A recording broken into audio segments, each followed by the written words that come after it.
Hello students, start करेंगे chapter number 2 part 2 of 5। This is second part of A chapter out of the 5 parts. हम first part में discuss कर चुके थे बहुत कुछ types of solutions on the basis of physical state of solute and solvent. ये हमने discuss किया था, जिसमें हमने अलॉयज़ तक डिस्कस कर लिया था, राइट। सो अब क्या है concentration of solution. Concentration of solution का मतलब है कि कितने अमाउंट ऑफ सॉल्यूट में कितना अमाउंट ऑफ सॉल्वेंट में कितना अमाउंट ऑफ सॉल्यूट प्रेजेंट है। गिवन अमाउंट ऑफ सॉल्वेंट में जितना अमाउंट ऑफ सॉल्यूट प्रेजेंट होता है उसको कॉन्सेंट्रेशन बोलते हैं या परसेंटेज कंपोजिशन बोलते हैं। Depending upon the amount of solute present in solution it can be dilute, concentrated और सैचुरेटेड। ये तो तीन मेन टाइप्स हैं कि एक डाइल्यूट सॉल्यूशन होता है, एक कॉन्सेंट्रेटेड सॉल्यूशन होता है और एक सैचुरेटेड सॉल्यूशन होता है।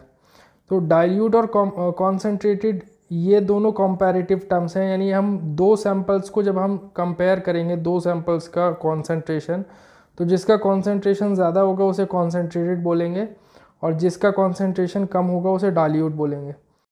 सैचुरेटेड सॉल्यूशन किसे कहते हैं, ये तीसरी चीज़ है। डाइल्यूट और कॉन्सेंट्रेटेड के बाद सैचुरेटेड सॉल्यूशन किसे कहते हैं। देखो, किसी भी सॉल्यूशन की एक एबिलिटी होती है अपने अंदर सॉल्यूट को डिज़ोल्व करने की, यानी ऐसा नहीं हो सकता कि आप एक फ़िक्स अमाउंट ऑफ सॉल्वेंट में कितना भी सॉल्यूट डिज़ोल्व करते चले जाओ और सारा हो जाएगा।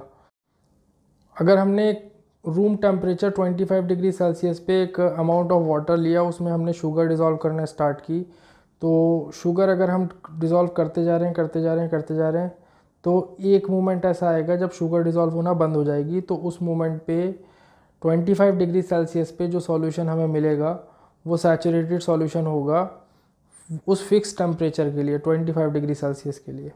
मतलब अगर टेम्परेचर चेंज होगा तो सॉल्युबिलिटी भी चेंज होगी सॉल्यूशन की। ऐसा नहीं है कि टेम्परेचर कुछ भी है और सॉल्युबिलिटी सेम।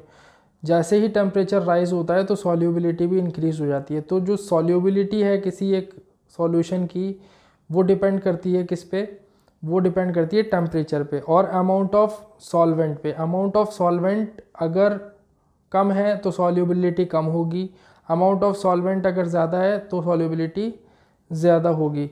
जब सैचुरेटेड सॉल्यूशन बन जाता है उसके बाद और ज़्यादा सॉल्यूट को डिज़ोल्व करने के लिए तो दोनों में से कोई एक चीज़ हमें इंक्रीज़ करनी पड़ती है, या तो टेम्परेचर इंक्रीज़ करना पड़ता है या अमाउंट ऑफ सॉल्वेंट इंक्रीज़ करना पड़ता है। जो शुगर सिरप बनता है स्वीट्स की शॉप पे तुमने देखा होगा, जो शुगर सिरप बना होता है वो शुगर सिरप जब ठंडा हो जाता है तो एक लेयर डिपॉजिट हो जाती है ऊपर की तरफ। तो उस सिरप पे जो ऊपर की तरफ एक पपड़ी सी जमती है वो क्या है, वो शुगर है। वो क्रिस्टलाइज हो जाती है, रिक्रिस्टलाइज। जैसे ही ठंडा होता है शुगर सिरप तो ठंडा होने से, टेम्परेचर डाउन होने से सॉल्युबिलिटी घट जाती है, राइट। सॉल्युबिलिटी डिक्रीज़ हो जाती है, जिसकी वजह से क्या होता है, जो amount of solvent come temperature के लिए ज़्यादा डिज़ोल्व हुआ होता है सैचुरेटेड सॉल्यूशन में, वो रिक्रिस्टलाइज हो जाता है, राइट। टेम्परेचर के डिक्रीज़ होने से सॉल्युबिलिटी डिक्रीज़ होती है और जो excess amount of solute present होता है वो रिक्रिस्टलाइज हो जाता है। Excess amount of sugar recrystallise हो जाता है और एक लेयर फॉर्म कर लेता है ऊपर की इंटरफेस पे, राइट। सो ये होता है सैचुरेटेड सॉल्यूशन। और सैचुरेटेड सॉल्यूशन, जैसे सैचुरेटेड सॉल्यूशन होता है एक अनसैचुरेटेड सॉल्यूशन भी होता है, यानी वो सॉल्यूशन जो सैचुरेटेड नहीं है वो क्या है, अनसैचुरेटेड है। मतलब अगर एबिलिटी है किसी एक फिक्स टेम्परेचर पे किसी सॉल्यूशन की कैपेसिटी अभी है और सॉल्यूट को ऐड करने की या डिज़ोल्व करने की, तो ऐसा सॉल्यूशन क्या कहलाता है, अनसैचुरेटेड। तो जो डेफिनेशंस लिखनी है या जो थ्योरी लिखनी है वो मैंने यहाँ लिखी हुई है, इसको देख के आप नोट डाउन कर सकते हैं, अपनी नोटबुक में नोट्स प्रिपेयर कर सकते हैं। Any solution is said to be saturated at a particular temperature if no more solute can be dissolved in it. Or we can say that at any particular temperature, a solution that has dissolved as much as solute as it is capable of dissolving, then this solution is said to be a saturated solution. Or unsaturated solution is if the amount of solute dissolved in the solution at a particular temperature is less than the amount dissolved at saturation level, then the solution is formed formed is unsaturated solution. What is solubility? The ability, right, the ability of dissolving the amount of solute by any solvent or solution is the solubility of that particular solvent or solution, right. It is the ability of any solvent to dissolve the amount of solute in it. The amount of the solute present in the saturated solution at a particular temperature is called solubility of the solution. solubility क्या होती है? एक ability या capacity होती है किसी भी solvent की या किसी भी सॉल्यूशन की उसके अंदर सॉल्यूट्स को डिसॉल्व करने की, राइट. वो फिक्स होती है एक टेम्परेचर पे और टेम्परेचर के साथ वैरी भी करती है, right. The concentration of A solution is the amount of solute present in a given amount of solution or amount of solute dissolved in a given amount of solvent. किसी एक solvent या किसी एक solution की concentration वो amount of solute होता है जो किसी एक फिक्स टेम्परेचर में उसमें डिसॉल्व्ड है, right. The amount of solute dissolved in a given amount of solution और given amount of solvent is known as concentration, right. So concentration के लिए हम क्या कर सकते हैं? फॉर्मूला यूज़ कर सकते हैं amount of solute upon amount of solution. Amount of solute can be measured in mass as well as in volume. Similarly the amount of solution can be measured in mass और volume. तो मास अगर लिया है solute का और solution का तो वो मास बाय मास कॉन्सेंट्रेशन होता है. अगर मास ऑफ सॉल्यूट और वॉल्यूम ऑफ सॉल्यूशन लिया है तो वो मास बाय वॉल्यूम कॉन्सेंट्रेशन होता है. और अगर दोनों का वॉल्यूम लिया है तो वो वॉल्यूम बाय वॉल्यूम कॉन्सेंट्रेशन होता है. बहुत सारी मेडिसिन में कंपोजिशन लिखी होती है V अपॉन V करके, V/V, तो वो वॉल्यूम बाय वॉल्यूम कॉन्सेंट्रेशन होती है. M अपॉन V करके लिखा होगा तो वो क्या होगी? Mass by volume concentration. तो मास और वॉल्यूम हम किसी में भी मेजर कर सकते हैं, अमाउंट ऑफ सॉल्यूट और अमाउंट ऑफ सॉल्यूशन दोनों को या सॉल्वेंट को. तो रेशो अमाउंट ऑफ सॉल्यूट और अमाउंट ऑफ सॉल्यूशन का भी हो सकता है, रेशो अमाउंट ऑफ सॉल्यूट और अमाउंट ऑफ सॉल्वेंट का भी हो सकता है, राइट. सो परसेंटेज कॉम्पोजिशन इसे कहते हैं. मास बाय मास का परसेंटेज कॉम्पोजिशन भी होती है और एक mass by volume percentage composition भी होती है, जिसका फॉर्मूला यहाँ मेंशन है. Mass by mass percentage composition of A solution is mass of solute upon mass of solution into 100. Similarly mass by volume is mass of solute upon volume of solution into 100. Mass by mass मतलब दोनों ऊपर नीचे numerator denominator में मास है, यानी solute का भी amount हम मास के टर्म्स में मेजर कर रहे हैं और सॉल्यूशन का भी अमाउंट हम मास के ही टर्म्स में मेजर कर रहे हैं. लेकिन मास बाय वॉल्यूम में सॉल्यूट का जो है अमाउंट मास की टर्म्स में मेजर हो रहा है और सॉल्यूशन का वॉल्यूम की टर्म्स में, राइट. परसेंटेज कॉम्पोजिशन में 100 से मल्टीप्लाई होता है. और नॉर्मली अगर परसेंटेज कॉम्पोजिशन नहीं निकालनी है, सिर्फ ऐसे ही कॉन्सेंट्रेशन बताना है, तो सिंपल रेशो निकाल के भी हम बता सकते हैं. मास बाय मास लिख देंगे आगे, या वॉल्यूम बाय वॉल्यूम लिख देंगे, या मास बाय वॉल्यूम लिख देंगे according to whether the amount of solute और solvent is measured in terms of mass और volume, right. What is suspension now? Suspension and colloidal solution, these two types of heterogeneous mixtures are there, right. heterogeneous mixture के दो types हैं, एक suspension है और एक colloidal solution है. सबसे पहले सस्पेंशन किसे कहते हैं? Suspension is a heterogeneous mixture in which the particles of large size are of large size and can be seen by our naked eyes. These particles of a suspension scatter a beam of light passing through it and makes the path visible. तो suspension जो होता है वो एक heterogeneous mixture होता है जिसके अंदर सॉल्यूट पार्टिकल्स का साइज़ बड़ा होता है और हम अपनी आंखों से देख सकते हैं. विजिबल बाउंड्री ऑफ सेपरेशन होता है. अगर हम किसी सस्पेंशन को अनडिस्टर्ब छोड़ दें तो उसके पार्टिकल्स नीचे बॉटम में सेटल हो जाते हैं. और अगर हम लाइट पास करते हैं किसी एक सस्पेंशन से तो वो क्या करेगा?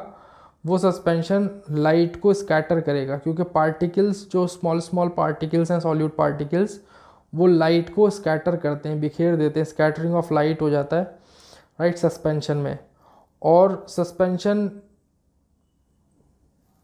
एक ऐसा हेट्रोजीनियस मिक्सचर है जो अनडिस्टर्ब छोड़ने पे सॉल्यूट को सेटल कर देता है बॉटम में, राइट।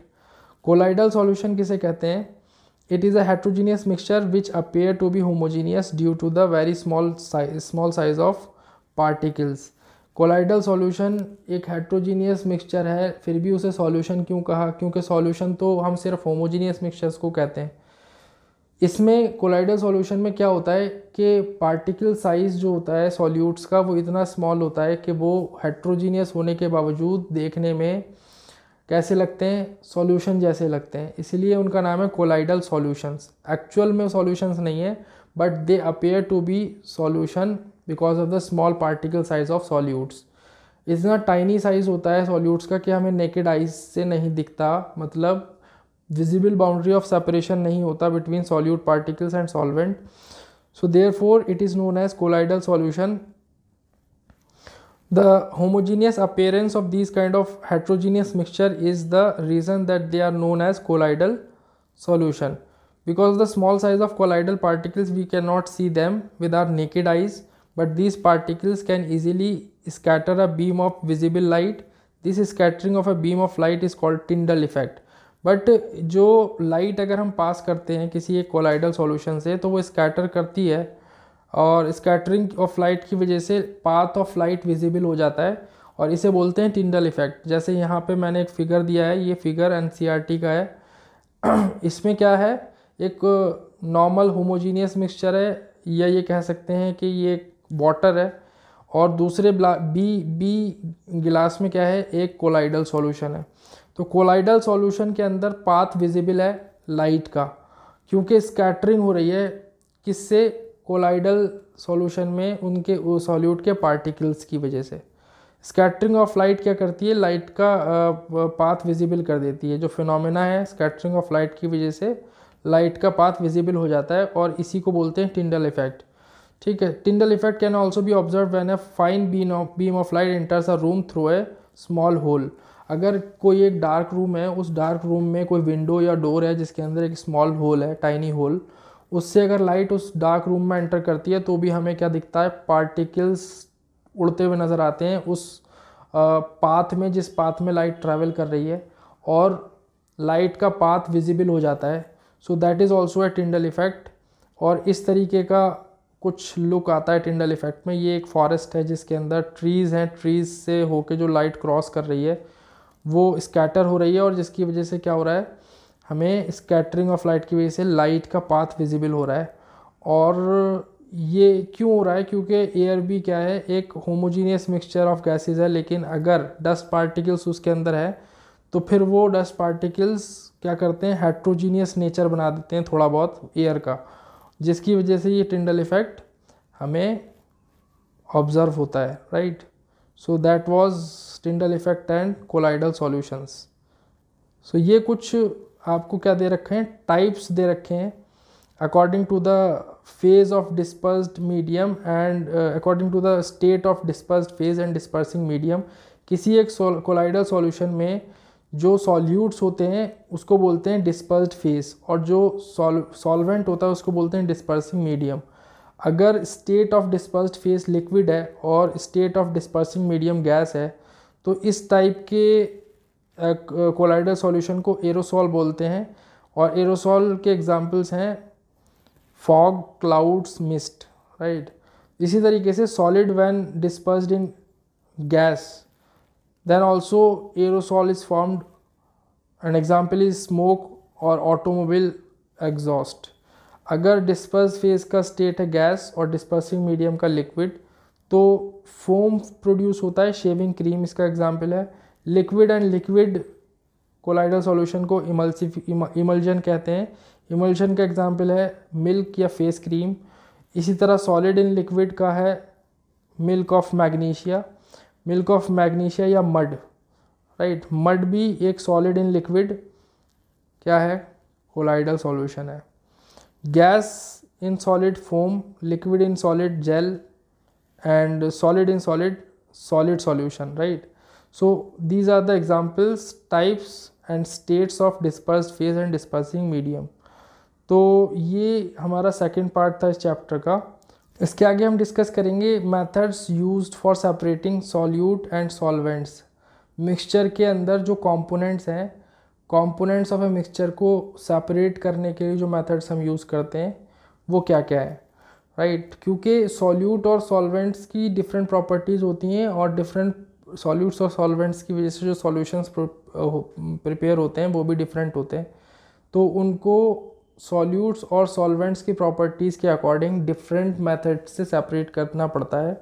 ऐसा नहीं हो सकता कि हम किसी एक पर्टिकुलर फिजिकल या केमिकल मेथड से सारे ही मिक्सचर्स की कंपोनेंट्स को सेपरेट कर लें।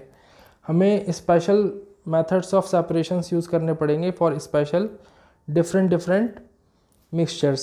सो हम वन बाय वन सभी मेथड्स के बारे में डिस्कशन करेंगे जो यूज़ करने हैं हमें कंपोनेंट्स ऑफ ए मिक्सचर को सेपरेट करने के लिए। So that will be our third part of the chapter, and this was your second part out of the 5 parts. We'll discuss further in next class, right? So that's it for today. Thank you very much.